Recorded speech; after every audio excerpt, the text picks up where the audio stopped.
Bom, o Galo, a gente vai falar muito de Campeonato Brasileiro, mas a gente já vai abrir o troca falando de Copa do Brasil. O Galo é o 15º classificado para as oitavas, só tem time de Série A e Série B, até porque o próximo confronto, que vai definir o último, é entre dois times de Série A, Goiás e Bragantino.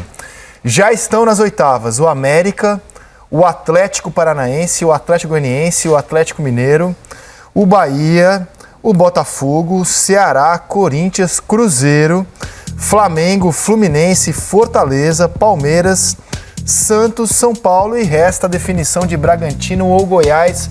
Só gente grande aí, Renata. Nossa, quero ver como é que vão ser esses confrontos. Isso porque já tivemos alguns grandes que caíram, né? Grêmio, Internacional, times que ficaram pelo caminho, mas essa Copa do Brasil vai ser bastante disputada, porque tem muito, já teve zebra, né? Agora acho que não dá nem para dizer que pode ter zebra, porque mesmo Série A e Série B, os confrontos são muito equivalentes e são times fortes, né? O Bahia é um time muito forte, mesmo estando na Série B, o Vasco também, enfim.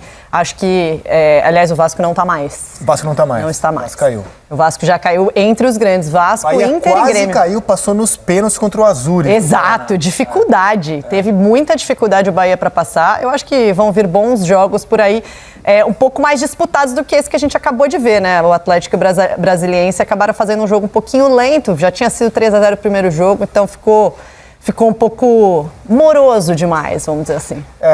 3-0 na ida, né? Já tornava a parada de hoje mais tranquila. Daqui a pouco a gente vai rodar o gol do Fábio Gomes, um dos muitos reservas que jogaram, né? Num vacilo enorme da saída de bola do Brasiliense. Já que o jogo assim, não reservava grandes emoções, será que deu para observar alguma coisa dos reservas? O próprio Fábio Gomes, o Godin em campo. Teve algo no time reserva hoje que possa trazer alguma informação diferente, uma análise diferente para o prosseguimento de trabalho de Turco Mohamed? Vou passar a pergunta a quem transmitiu o jogo e que já está aqui no estúdio conosco, Júlio Oliveira e Ana Thaís Matos. Boa noite, bem-vindos ao Troca de Passes. Bom dia, Rizé. Bom dia. Já dormiu, né, Júlio? Boa Tantas noite. horas que a gente está no ar que quase Você vê virou como um é que dia. o jogo despertou. Entendeu? Como é que o jogo despertou. Renata, Serginho. Boa noite a todos que estão acompanhando o Troca. Vou responder rapidinho, deixar para a Ana. Né? Se o Turco queria fazer experiência, poderia ter dado certo se tivesse um adversário que provocasse. Então não dá para dizer que a experiência não foi válida, porque o adversário não provocou. Então foi inócua. Acabou sendo em vão, né, Ana? É isso. Tudo bem, Rizek, Renata, Serginho, é isso. Chegou uma hora no jogo que, nas substituições, falei, bom, se a ideia era testar o time, já pode desfazer o teste, já volta com uma linha de 4, põe mais um jogador no meio para ver se dá um calor aí no jogo. Mas também, Rizek, eu acho que a gente não pode deixar de falar do que foram as últimas semanas do Atlético Mineiro, né?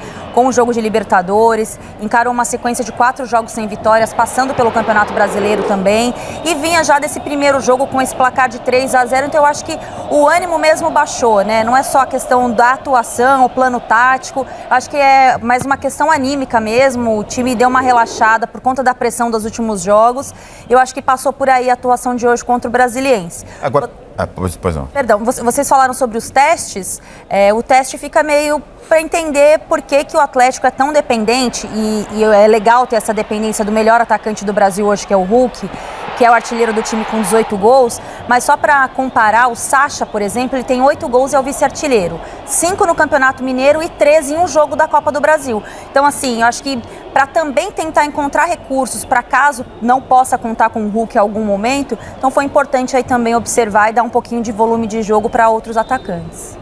Nesse esquema da movimentação, que nem é tão reserva assim, né? Mas o Sacha foi um jogador que procurou muita movimentação, né? O Sacha jogou flutuando numa segunda linha, mas ele aparecia do lado esquerdo, aparecia do lado direito, ele encostava um pouquinho no Otávio, jogou muito solto, se apresentou muito mais com inteligência para tentar fazer algo diferente.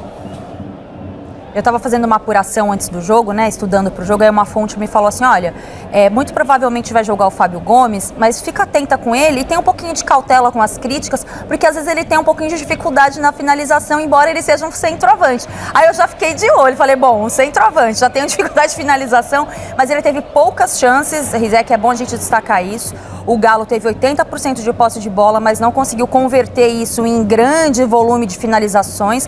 Acho que isso para mim que ficou a desejar. E o Fábio recebeu poucas oportunidades de bolas, né? Quando chegou ali ele fez o gol, mas depois disso não teve tanta oportunidade não. E te perguntar uma coisa, como vocês já bem expuseram, né? Não foi um adversário que levou perigo, causou dano. O Godin, desde que o Júnior Alonso voltou ao Galo, deixou o time. Hoje jogou. Eu sei que o adversário não conseguiu machucar muito a defesa do Galo, mas algo a observar do Godin, algum sinal animador, alentador? Ficou um mês fora se preparando, né? E hoje também não foi testado em nada, exceto pela saída de bola, né? Eu acho que isso foi... eu sou uma grande... não sou muito fã da saída de bola com 3 jogadores, né? Embora seja a grande coqueluche do futebol brasileiro, né? Nos últimos tempos. Eu acho que para um jogo no estilo do Galo hoje, ele acabou ficando um jogo ficou muito lento, né? Ficou muito lento. É a nova coqueluche do futebol Eu brasileiro, acho, né? Nossa, todo mundo tem que fazer a saída com 3 agora, não importa se você tem jogador com condição para isso ou não. O Galo tem, todos os zagueiros do Atlético Mineiro têm boa saída de bola e o Godin talvez é um desses jogadores aí que tem demonstrado essa dificuldade no jogo de hoje. Mas muito mais pela escolha, Rizek. Muitas vezes tinha saída com 3 e 2 jogadores do meio campo, então ficava 5 jogadores do Atlético atrás da linha de meio campo no campo de defesa. O que dificultava muito, né? Era quase um Titanic se mexendo ali para tentar chegar ao ataque e incomodar ali o goleiro do Brasiliense. E sem o Brasiliense marcar a saída. Zero.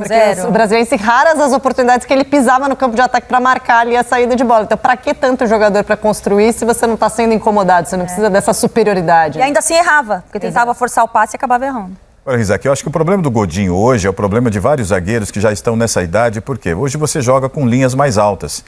Então, você precisa de zagueiros mais rápidos.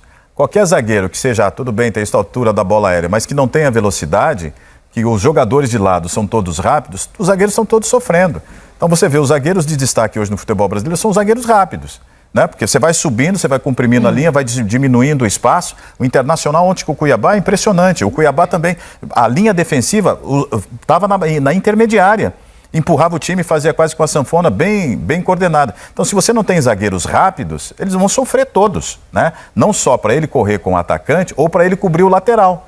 Né? Então, o problema do Godin, eu acho que é o problema dos zagueiros com uma certa idade, com mais da experiência, que é o que acaba sendo necessário, eles jogarem muito lá atrás, né?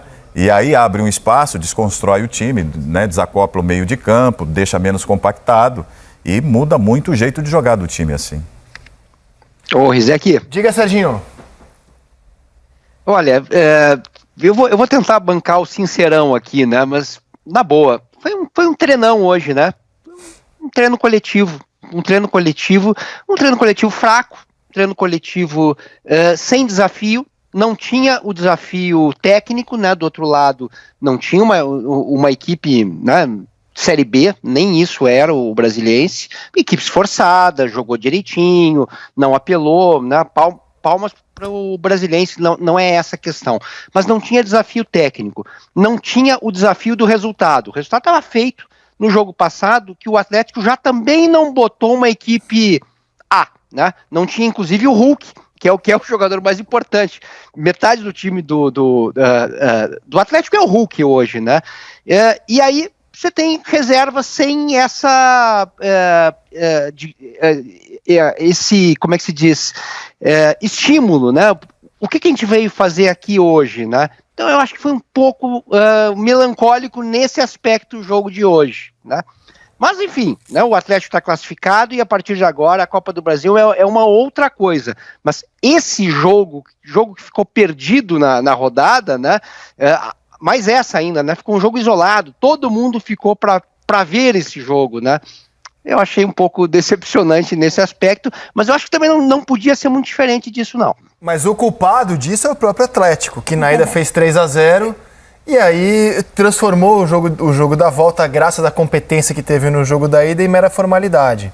Agora, durante a semana, o Galo pega o Tolima na quarta-feira em casa, a menos que perca por 5 gols de diferença, já é o líder do grupo.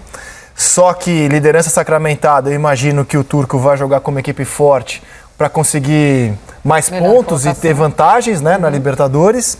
E no fim de semana o Avaí. O Galo, diante dos resultados desse fim de semana no Brasileiro, ele está uma rodada de assumir a liderança do campeonato. Então ele está vivaço em tudo. Vai passar em primeiro do grupo da Libertadores, está disputando já a liderança do Brasileiro e segue na Copa do Brasil, Renata. Exatamente. E não tá voando em campo não, né, Rizek? Eu acho que no meio da semana até fez um jogo bom, mas oscila bastante entre uma partida e outra. Acumulou os 4 jogos do Brasileiro sem vencer, até em atuações que às vezes fazia um primeiro tempo excelente, o segundo tempo caía muito de rendimento e aí tomava gols, empatou com o Coritiba em casa, empatou com o Goiás fora, então vai jogar contra o Avaí.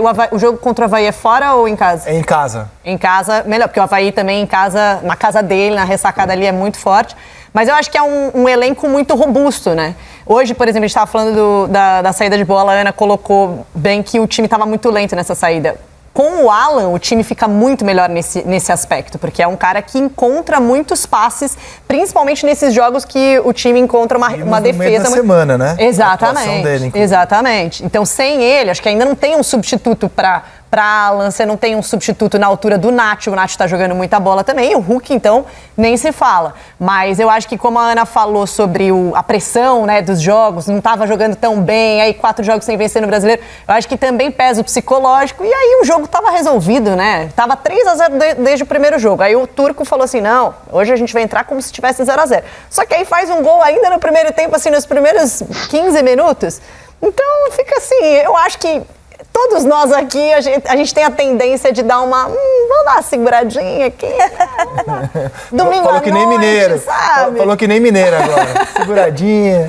Domingo à noite, sabe, Rizek? Domingo à noite tem troca de passos, repercutindo toda a rodada. NBA no Sport TV 2. Vamos dispensar a Juliana para poder curtir.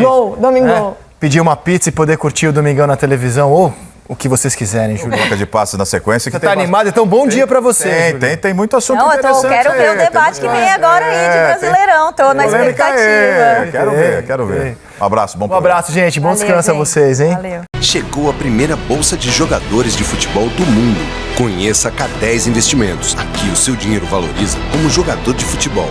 E você pode negociar, comprando, vendendo ou trocando com os outros investidores. Não importa se seu perfil é conservador como uma boa defesa, moderado como um meio-campo inteligente ou agressivo como um ataque matador. Acesse já k10i.com.br e saiba mais. K10 Investimentos. As emoções da Bolsa de Valores com as regras claras do futebol.